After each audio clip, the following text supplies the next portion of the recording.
Hey everybody, this is Mattie here with Altcoin Buzz. Hope you're having a very nice day today. And it's nice to see that the market is up a little bit since our video yesterday. Yesterday was a tough time to report on the news, but we seem to have bounced a little bit. And I won't really say much more than that because let's be honest, it could go right back down. It could go back up, but it could go down as well. It's hard to say at this point. However, we are up and we have some reasonable percentage increases since the lows of yesterday. So in that spirit, I just wanted to talk about some positive news today as reported by the stellar reporters and researchers at altcoinbuzz.io. We're going to take a look at a couple such stories. We're taking a look at the Winklevoss twins who are undeterred. They're not put off by the SEC's rejection of their recent ETF application. We're taking a look at the next installment in our ICO review series. We'll do a quick overview of this project, Amidas.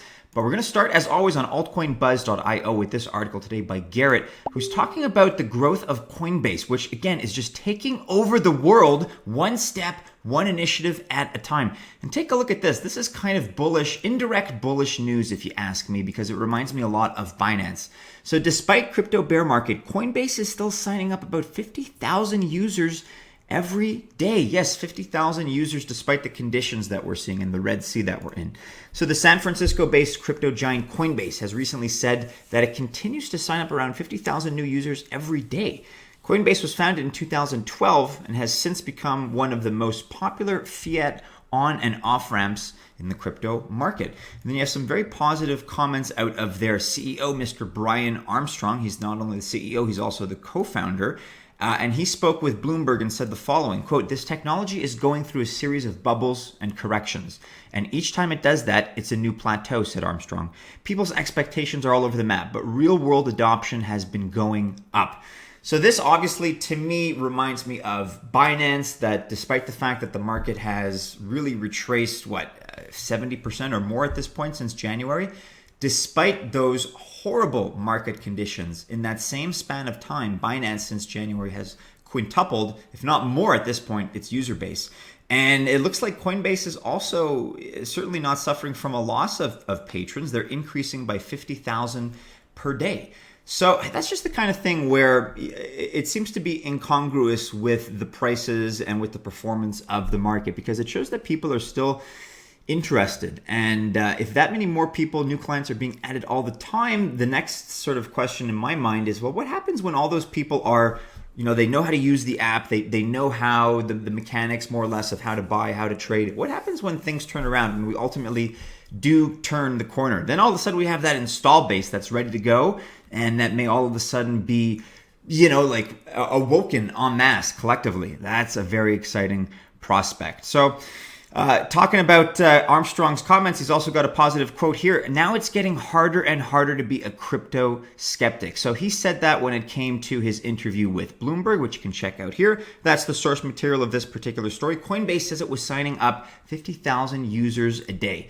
Of course, I always joke about it that they're taking over the world, and there are other initiatives that basically support that theory of mine.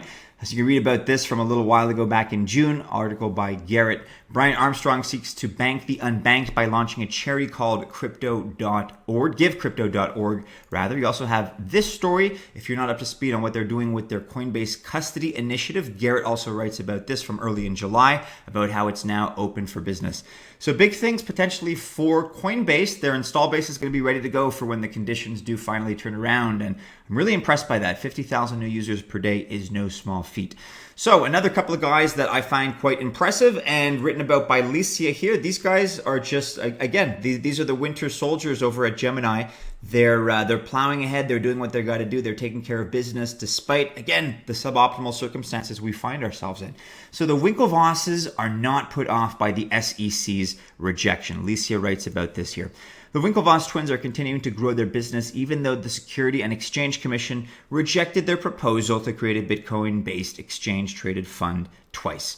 If you're as successful as the Winklevoss twins, and maybe you have a different opinion about them, let's not make it about them specifically, but anybody that's successful in whatever capacity, in whatever domain, is not going to be put off by failure. I think if anything, failure has to, represent their struggle. I think they are quite used to failure, but they're also quite used to taking many swings at the plate, right? Occasionally you're going to strike out, but the more you swing, the more, in terms of your batting percentage, the more you're going to get home runs in the long run. So there's my corny analogy of the day. Let me know what you think about that one.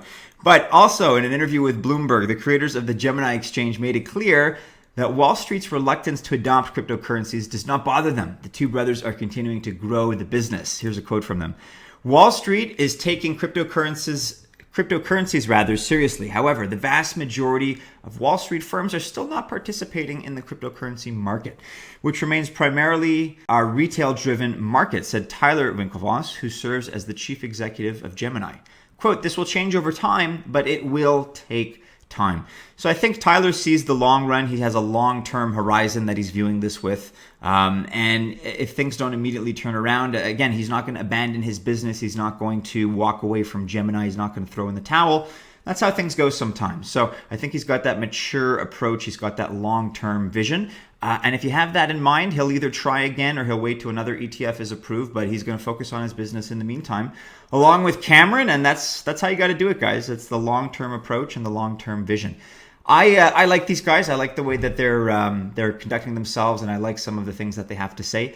Let us know what you think about the Winklevoss twins, about their undeterred passion for cryptocurrency and the space. You can read more about Alicia's article as far as the details, but this is the source material, again, on Bloomberg. Winklevoss, undeterred by Wall Street's slow embrace of crypto. Let us know what you think about these developments, as always, guys, in the comments below. And finally, for you members of the Altcoin Buzz Army, we have today the next installment in our series on ICO reviews, this time looking at a Metis. Now, I always talk about the fact that, we don't have time to cover these reviews as far as the details of them in these daily news briefs, but I just want to alert you to the fact that it's up on the site. We take a look at ICOs and really take a detailed look at everything that they're doing as far as their team, their advisors, their technology, their marketing, their business efforts and initiatives, their commercial challenges in the space, their competitors, their white papers, their partnerships, and we grade them ultimately on a scale of 100, but we also quantitatively rank them in all of those subcategories. So we take those parameters,